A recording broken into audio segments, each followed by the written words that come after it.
forget the pictures of neglected orphans that emerged a few years ago with the collapse of communism in Romania. A few were rescued and adopted in the West, but after the revolution, most were left to fend for themselves. CBS's Mark Phillips, on assignment in Bucharest, ventured into the dark orphans of Romania.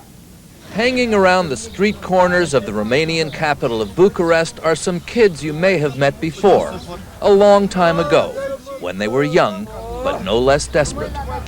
When they were discovered by the outside world as the rejected of Romanian society during the convulsions of its anti-communist revolution, abandoned by parents too miserable to care for them themselves, living in conditions sometimes too terrible to watch. The world took pity on them then, but then the world moved on. But the kids, those who survived, are still there, in their late teens and early 20s now, living in the streets, or worse, living beneath the streets, in the sewer and steam tunnels of Bucharest. It's estimated there are 4,000 of them, most addicted to the glue sniffing that alleviates hunger. Never Neverland was never like this. The fact that they never grew up in a loving home, no matter how poor, they just were put out in the street and they stood there and said, well, what do we do now? Susan Booth is an American from Connecticut who has adopted the kids' cause. A cause that becomes more desperate all the time because the children are having children of their own. Oh, it's warm down here, guys. She's been delving to the depths of the world of the Romanian street kids, working along with Irishman Stephen Doyle, who shares her passion for these kids living at the bottom of the human food chain. She's one of the gang leaders, one of the ringleaders. She's the big mother. Some have formed a loose social structure with leaders and providers. Others have formed extended families, growing families. This girl, still in her teens, has had 4 children. 2 under 2 years old. 1 she's already sold. They live in an abandoned container and survive just. The child was half frozen because it was lying in water and, you know, excrement and whatever. And now she's had another child. They have children because they have no access to birth control or because they don't even know about it. Or they have children to give purpose to otherwise purposeless lives. Lily is due in a few weeks.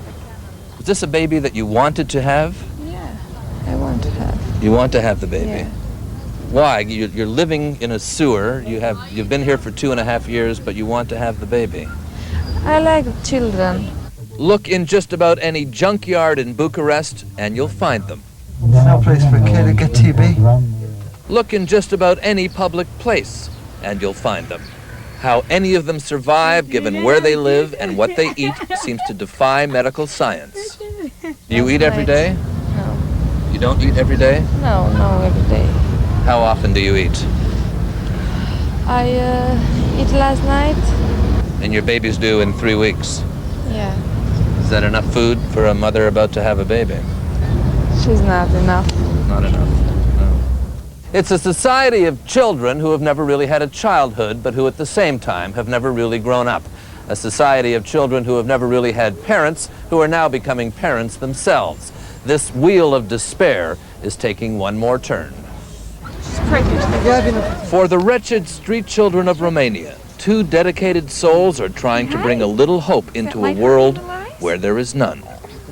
On assignment in Bucharest, I'm Mark Phillips.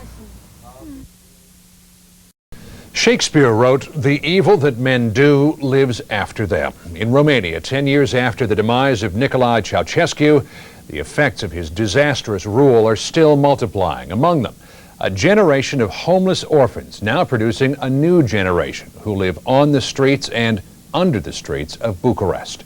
CBS's Mark Phillips, in part 2 of his assignment in Romania, went down into their dark world with someone who's trying to light a candle of hope. Sometimes one pathetic scene says it all. A severely handicapped teenager moves toward his regular begging spot near a streetcar stop. The passengers just step around him. This is a problem the Romanians not only don't do much about, it's one they've learned not to see. But the problem has been seen from a world away by a commuter railroad conductor named Susan Booth, who plies the daily run into New York City from Connecticut. Tickets, please. Thank you, ma'am. Susan is trying to give Romania's street children a ticket to a new life, one different from the miserable one they're now living on Bucharest streets, and under them, in the sewer tunnels they call home, where the main distraction is the glue sniffing that alleviates hunger. They're the survivors of the abandoned children discovered by a shocked world at the time of Romania's anti-communist revolution. How long have you lived like this? All your life you've been here? Street? Yeah. I have 17 years. 17 years on the street. Yes. Yeah. Well, they already lit a fire over there. One of the pipes caught on fire. After seeing a TV report years ago on Romania's street child rejects, Susan Booth completely reordered her life to try to help them. She gave up an executive job on the railway and took a $13,000 a year pay cut to work the evening shift, freeing her days to run the one-woman charity she founded, to raise money, collect clothes, and make plans for the children she couldn't get out of her mind. There are a lot of needy children all over the world, but these children that we're concentrating on here have been put out by their parents. And that, to me, is the greatest tragedy of their life. So she comes to Bucharest along with Stephen Doyle, an Irishman who she met there and who shares her compassion. I started to help them medically, like not me myself, but like bringing them to doctors and nurses. But the response that I got wasn't like, you know, hey, these are just street urchins. You don't want to get involved with these. I'm like, these are kids, these are human beings, flesh and blood like you and me.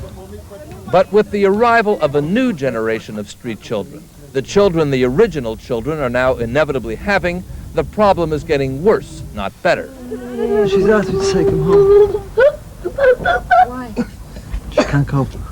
But Susan and Stephen can't take all the kids away. Instead, they're trying to break the cycle of desperation here.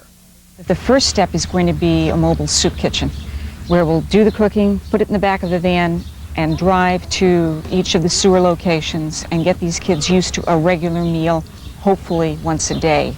That's a project they figure will cost $70,000 to get going. And it's just a start. What these kids need is another place to live. There's no way you can change a kid's life on the street and say, you've got to take them off the street, they've got to be, you know, that's what I'm trying to do with Sue anyway. Until then, they just have to count on the kids' remarkable capacity for survival. Not only have they managed to survive, but they smile, they take care of each other, and those bits of humanity are bits that I don't know how they survive. How or if they continue to survive may depend on the dedication of two guardian angels with big hearts, big dreams, and in need of big money to make them come true. On assignment in Bucharest, I'm Mark Phillips.